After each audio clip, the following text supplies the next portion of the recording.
Welcome back to another episode of Trust the Podcast. My name is Jonah. I'm alongside my co-host Noah as always, and today we have a very special guest, coach of St. Joe's University, now retired, Phil Martelli. Welcome to the show, coach. Thank you. I appreciate you guys having me. So, coach, you coached in for a very long time before the age of NIL. Our first question is going to be the real elephant in the room about college right now. How has NIL impacted the game in your eyes? Well, it's a different game because it's all transactional. Everybody's just making a deal with their teams year by year. Every player is a free agent. Uh,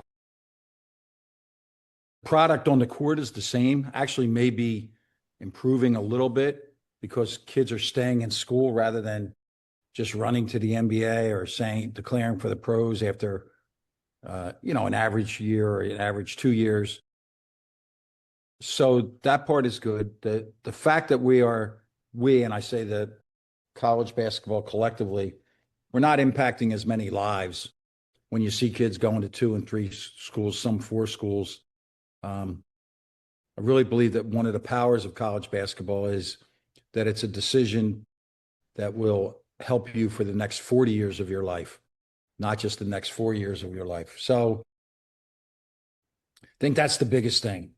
We are trading transformation for transactions. I like that. I like that.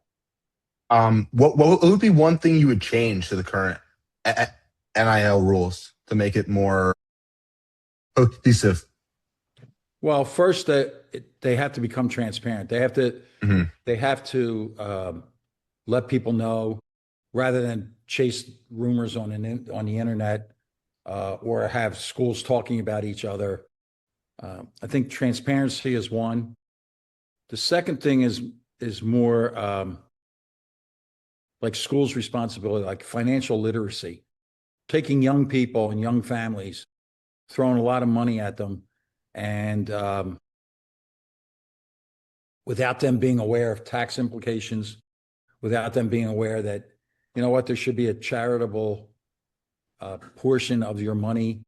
You should be giving back, not just taking. And I don't knock people for it because schools are going to offer it.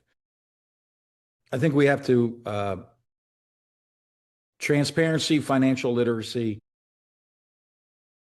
And then there's never been an even ground. So if Michigan was recruiting a player and LaSalle was recruiting that player in Philadelphia, Michigan has always gotten that player. It's no different anymore.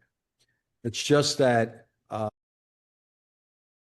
if we truly believe that the NCAA tournament is about Cinderellas and these remarkable stories, then we have to have some guardrails so that it's not just Alabama's going to spend more money, so Fordham would never have a chance in a game against Alabama. The beauty of college basketball is when you went out there, FDU had a chance and did beat Purdue well before you guys were born, probably.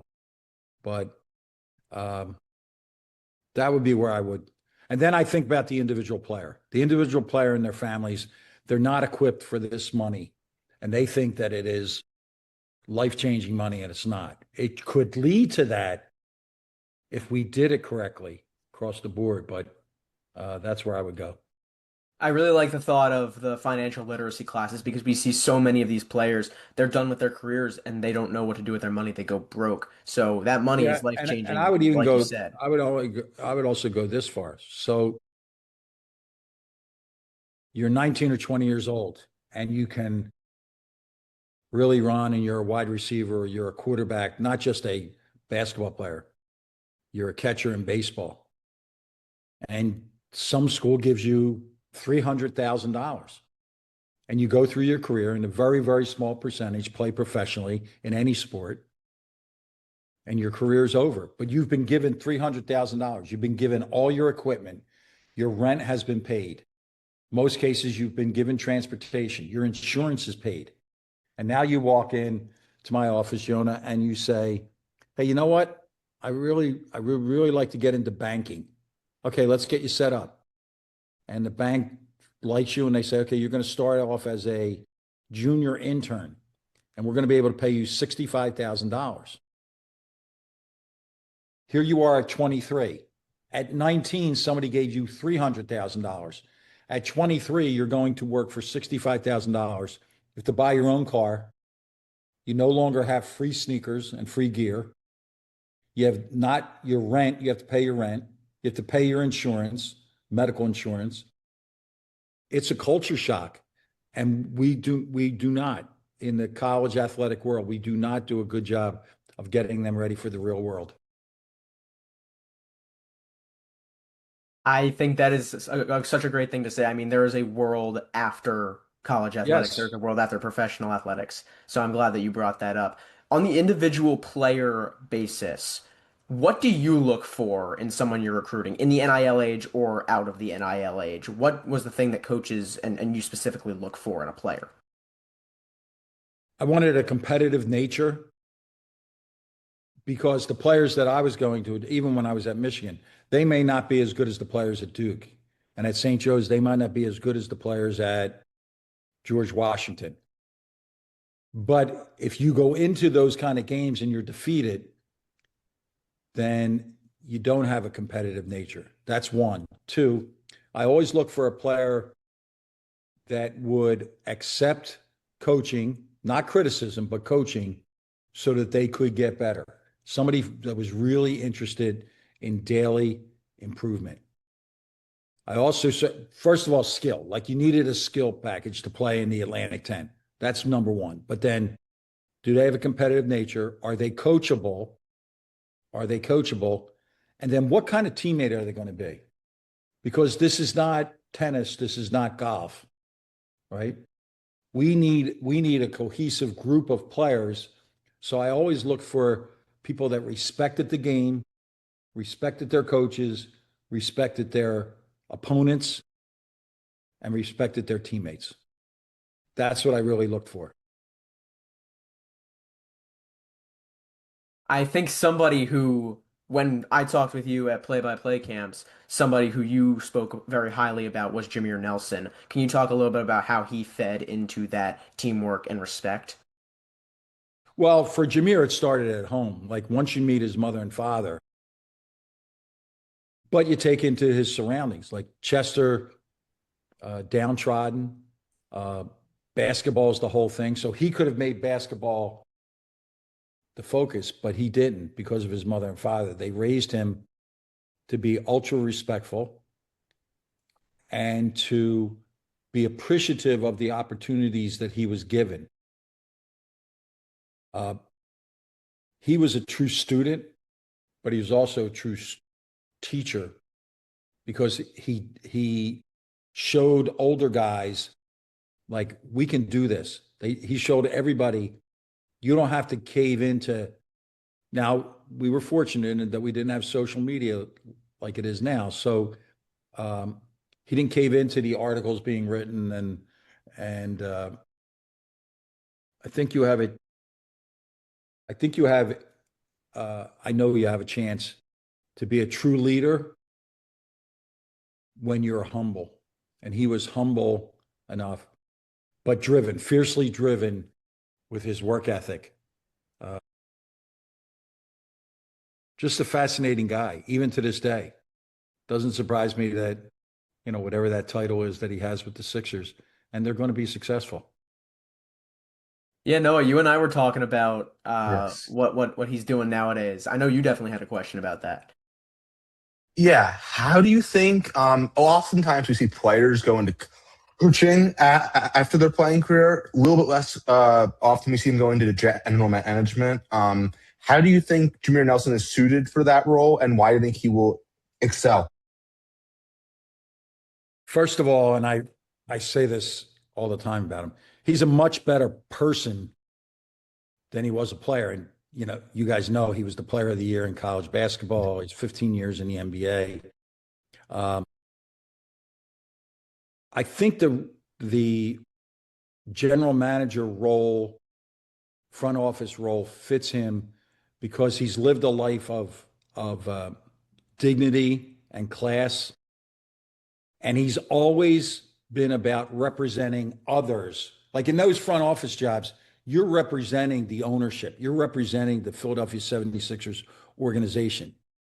Sometimes when you coach, you're like, and it's an ego-driven profession coaching, and you make it, well, it's all about me.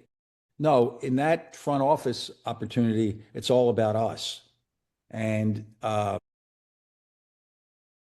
think whatever path he had chosen, and the other thing is, it sounds crazy, but coaching does not lead to a normal uh, family engagement.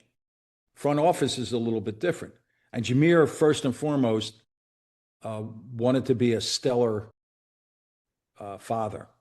He wanted to be an example for his son and daughters. And I believe that's the path that he chose. He needed to be in team sport because he has that leadership DNA. I think that was a great answer to that question, and I think he will be fantastic in that role for the Sixers. We've seen the Sixers make some great moves this offseason already. Hopefully, LeBron James is coming soon. But I think to move on to another way of giving back, like you mentioned earlier, you started the Coaches versus Cancer chapter in Philly with Fran Dunphy, who actually I had the pleasure of speaking with the other day about this Coaches versus Cancer. Can you tell us a little bit about how that begun? Because it didn't begin in Philly, but it has now become the most successful chapter of that organization. That's great research by you. So thank you for that support of Coaches versus Cancer. My Um, grandmother's a cancer survivor, yeah, so thank you. she's a warrior, right? So, sometimes survivor seems like you're a, but when you beat it, you're a warrior, um, as is your whole family. The Coaches versus Cancer in Philadelphia started with a newspaper article. The NCAA put out a newspaper. They said these are the top 100 schools raising funds for Coaches versus Cancer. And I looked at the list, and there was not one Philadelphia school. So if we go around telling people we have the best college basketball, then we should have the best branch of Coaches versus Cancer. So I called Fran Dunphy. We band together to do a breakfast, and there was a little bit of money. And then we added a golf tournament. Then we added a black tie gala. And then really the coup de grace was we went back to the schools and we said to the high schools, hey, would you help us? Could you have a free throw shooting contest? Could you dedicate the gate from one of your games? Can you sell T-shirts or whatever? That's been what really took Philadelphia over the top. It was the grassroots nature of Coaches versus Cancer. And I always say this, and I appreciate your kind words. I appreciate so many people's kind words and the awards, and we've been given every volunteer award you could get. We were just in the right place. We were the coaches in Philadelphia who had a platform, and then we presented the heroes. The true heroes in all this are the people that went in their pocket and gave you $1 or gave you $5, or in some cases gave you $500,000, right? And when there is a parade, not if there is a parade, when there is a parade that cancer has been crushed, all of those people belong on the floats. And Fran and myself and Jay Wright and Speedy Morris and all the coaches that started this, we need to be on the side giving those people a standing ovation because it's all about them. And it's all about the people that watch your podcast and think, how can I help? You know how you can help? Your time, your talent, or your treasures. Any of those will help. And no small gesture will allow cancer to just run freely. We have to stop it. We have to. I love that. I absolutely love that. Um, so you picked Fran Dunphy for that. You reached out to him, as you said. What was your relationship like with him to kind of spark that? Because you obviously had a good relationship with him because you decided to become his partner in that journey to defeat cancer. Well, we met really when I was a high school coach. He was a high school coach. He was at Malvern. I was at Bishop Kenrick High School. And one of our first games was against him. And we just had this synergy about really helping people. Having the opportunity to use basketball to help others drove us.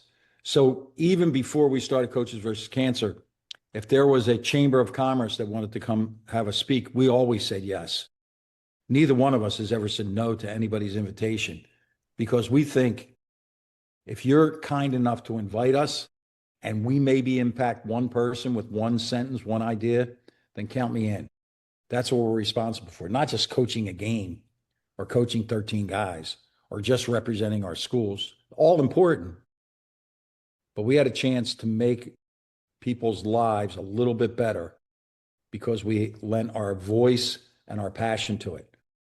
He would be my first call many times on many so even though he was coaching Penn at the time and I was coaching St. Joe's, he was coaching Temple, we would talk 2 or 3 times a week about any number of things. This cause, though, touched us because of the people that we met who did not survive it, but they beat it. And they gave us inspiration. So He's during as that, fine a man, as you well know, Fran Dunphy's as fine a man as ever coached, not just in the city of Philadelphia, but in college basketball. during that time, was it more difficult to play against him, or was it easier because you wanted to win? No, it was, people always would ask that. And I would say, it's not Fran Dunphy against me. I mean, I was a decent college Division III player, but he played at LaSalle on one of the greatest teams in Philadelphia. So that would not be fair. I would not win that game. But we always made it about these are our guys, and we have to give our team all of our energy and not make it about us, he against me or me against him. We had to make it about the players on the court, and it was their opportunity and their experience that we wanted. And when we ended a game, after we had greeted each other before the game, when we greeted each other, very few people noticed. But I'd say, love you, Dumph. He'd say, love you, Phil. And we would wish each other luck. And I hope that their next opponent I hope that my team won that night. And I hope that his team crushed their next opponent. Yes, so you and Coach Dunphy are both veterans of the Philadelphia college basketball space. How healthy do you feel the state of college basketball in Philadelphia is now? I mean, the Big Five teams haven't been making it as often as before. How do you think that can change? Well, there's 2 questions there. I think that Philadelphia basketball is in flux, trying to find out where we fit. I say each individual school, where do you fit in the grand scheme? Like you just said, the NCAA tournament. Where do you fit within your league? And then where do you fit within the city? There's only so much money that goes around. So at some point, some of the schools are going to have to say, we're going to go about this in a different way. Right? And I'm not being critical, presidents, athletic directors, and coaches all have to understand that they are the caretakers for the Big Five and for Philadelphia basketball that was formed in 1955. Right? That's 70 years ago. So you can't blow it up. You can't blow it up. Yes, it is about your program.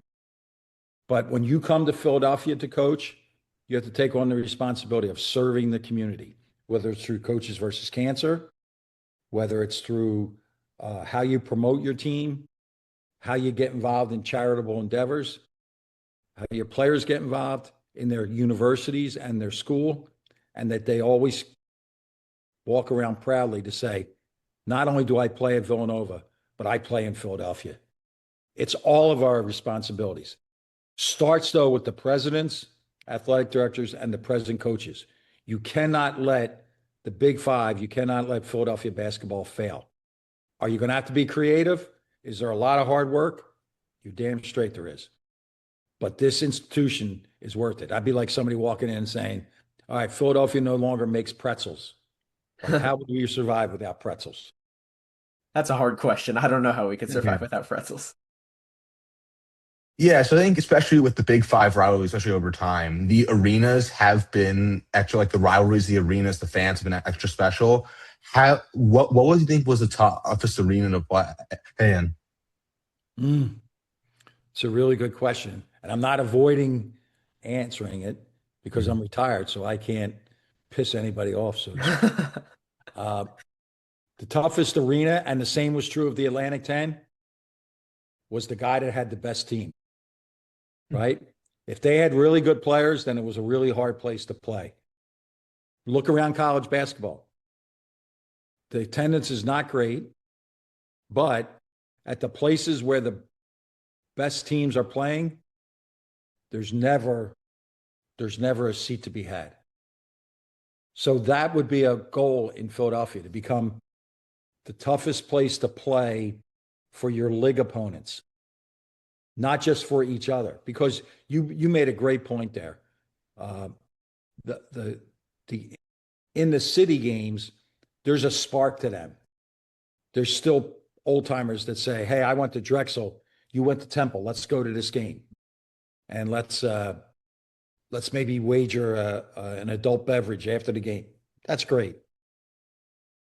And there are families that do that, sitting at a dining room table. One sister went to Villanova, one brother went to Temple, and there's a natural rivalry that we can't lose. But we do have to get our fans back. We have to get these gyms popping again, because I've done some broadcast. I went to LaSalle this year with VCU. I did broadcast at Villanova, and the crowd is off. That might go back to Jonah's original, like one of you guys asked me about NIL. And because there's NIL and because there's a free transfer portal, I don't think the fans are connecting with the players as they once did. I went to a Villanova game this year, and I heard the loudest cheers were for the man off the bench in his senior game. I went to senior night, who was getting in for his first minute. So that is a player they can connect with, and the players who just came. That's a great point. That's a player that they can connect with. Yeah. Yes.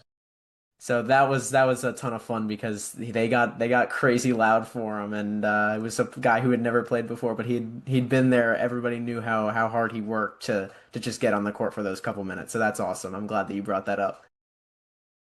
I guess a follow-up question to that would be, do fans, like we're fans, so we try to be as loud as we can at our home games. Do fans actually make a difference in the game? Yes, they make a difference because it wears mentally on your opponent, right?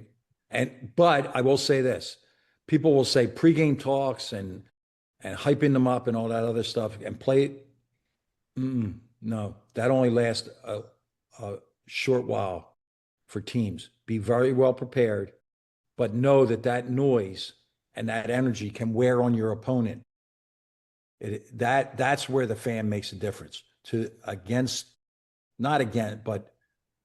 not necessarily for the home team, but for a rival team who maybe doesn't get that home support, so they're not used to that kind of noise and energy. That's what you want to create. I think we can move on to a recent story with VCU. You didn't coach there, but your son does. That was an amazing story when they went and upset North Carolina. What was your reaction to that and that successful season as a total? Well, my son is the head coach and his brother is the associate head coach. So obviously I have a vested interest. And what I watch for how they treat people, not for X's and O's and not for substitution patterns. I'm only interested in how they treat people. I go down once a month to watch workouts. And I'm interested in how they treat people, how they treat the people that are housekeeping in their building. How do they treat their fans? How do they treat the score table personnel? And then when I get to the game, I thought I could be quote unquote disassociated. I can't. So when I watch the games, it's a churning, and it's a different churning than when I was coaching. You know, it was tough. The days of games for me were tough. Once the game started, I thought, okay, I have to be here to help my team with timeouts, substitutions, that kind of thing. Now, when I go to watch it, I have no no, I have no, I can't make a difference, right? So watching them this year win the A10 championship, they were 12-7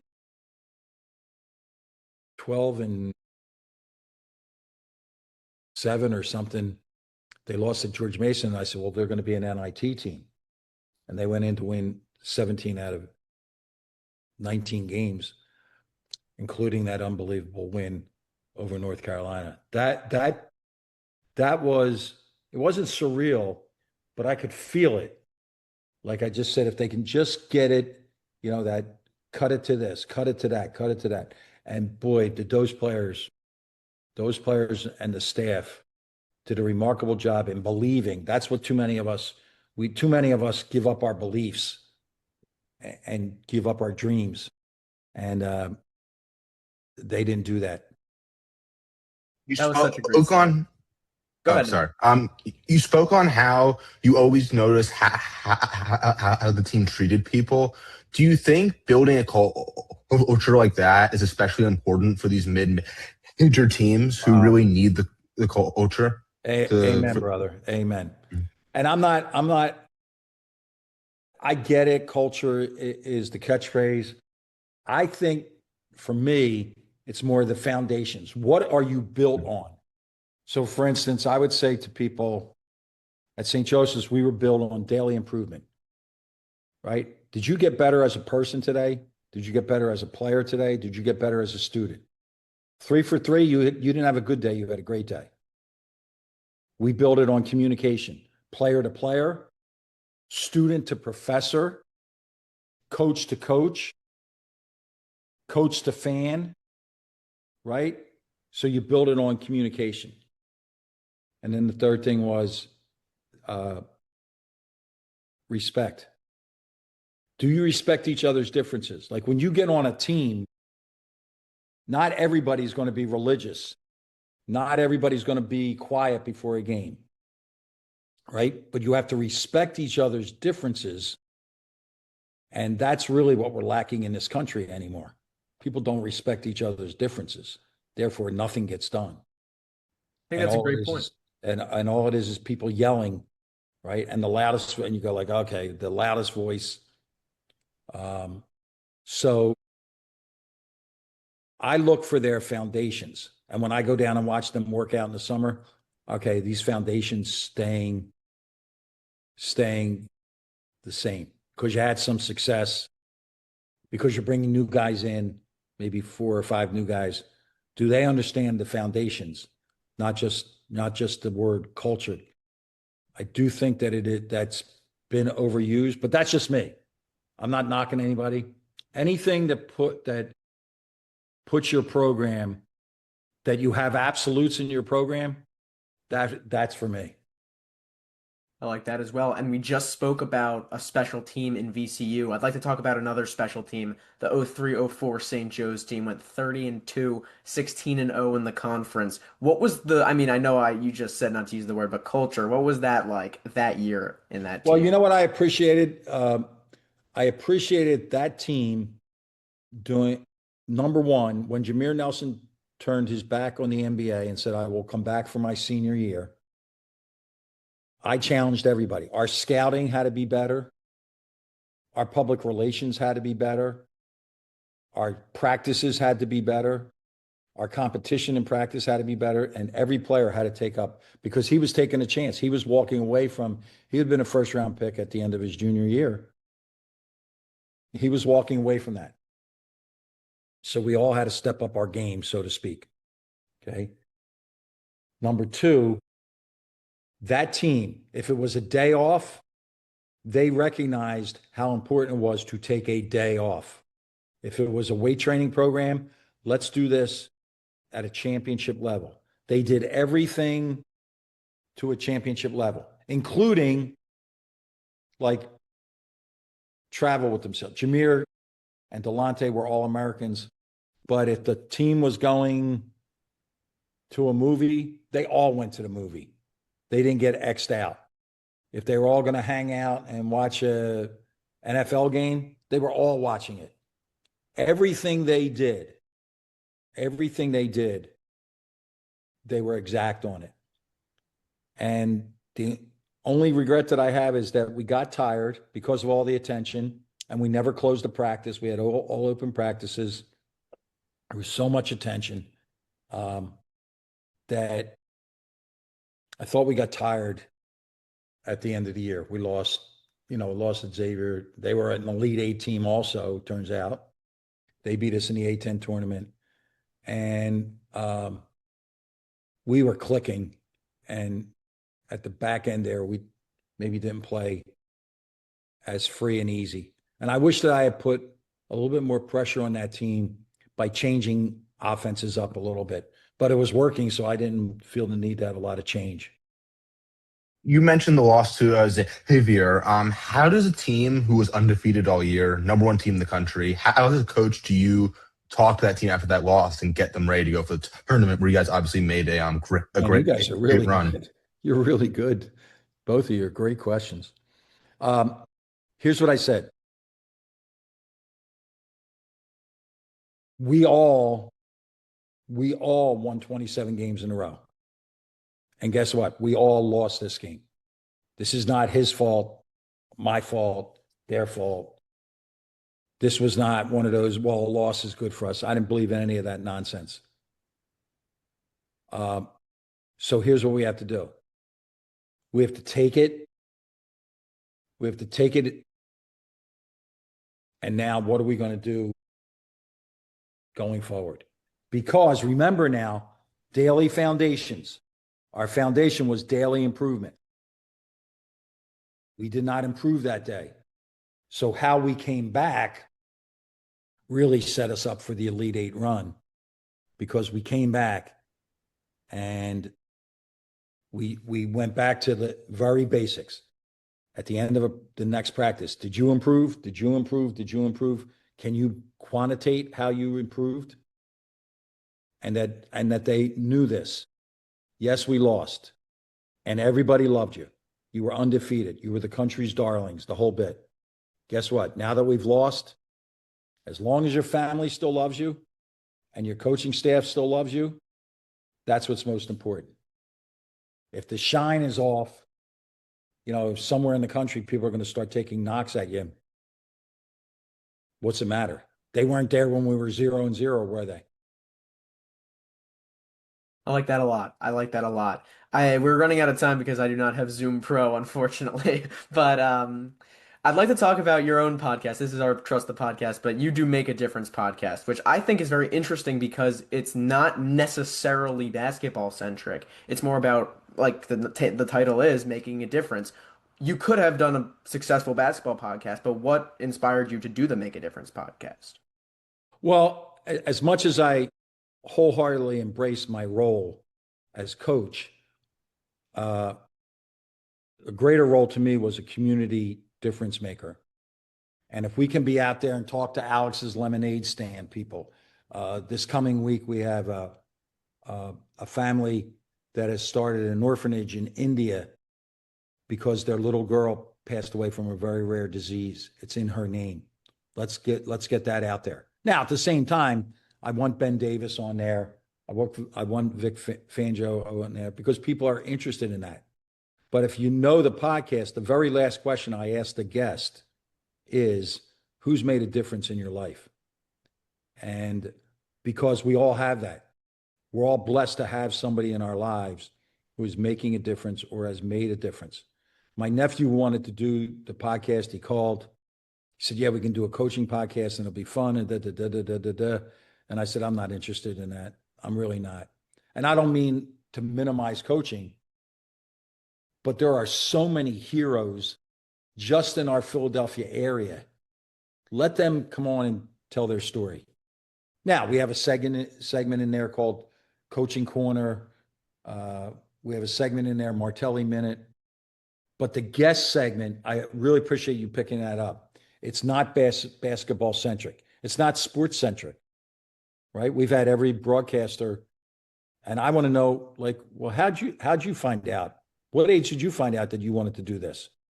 We had Ben Davis the other day. I asked him, what's your day like when you're going to be on the post-game show? Or what's your day like when you're in the booth?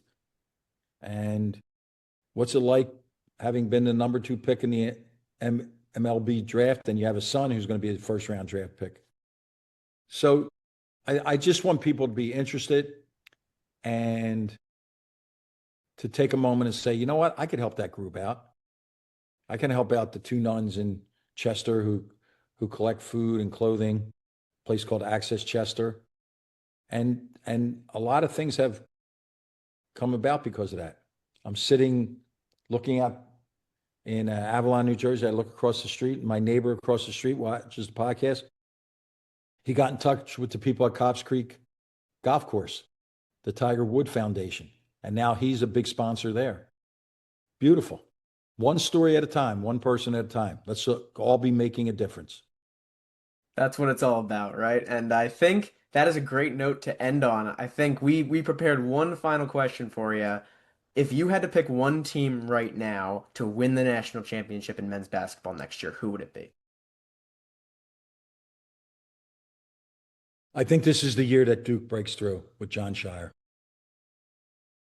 I think they have they're like Noah's Ark, man. They have 2 of everything. And I don't know exactly their roster, but they don't have that one and done like Cooper Flagg, like Boozer. They have guys who will be a little bit older. They've been very selective in getting older guys in the transfer portal. So the proverbial gun to my head at this point in July, I'm taking Duke. Well, I know a lot of our Duke fans. I don't know how many of them watch the podcast, but I know they'll be pretty happy about that because they've been waiting. Yeah, they have. Well, that's all the time that we've got today. Thank you so much, Coach Thank Martelli. you for Thank you. including me. You guys are Thank you. rising stars. Thank you for including me. For Noah and Coach Martelli, I'm Jonah. Thank you so much for watching Trust the Podcast.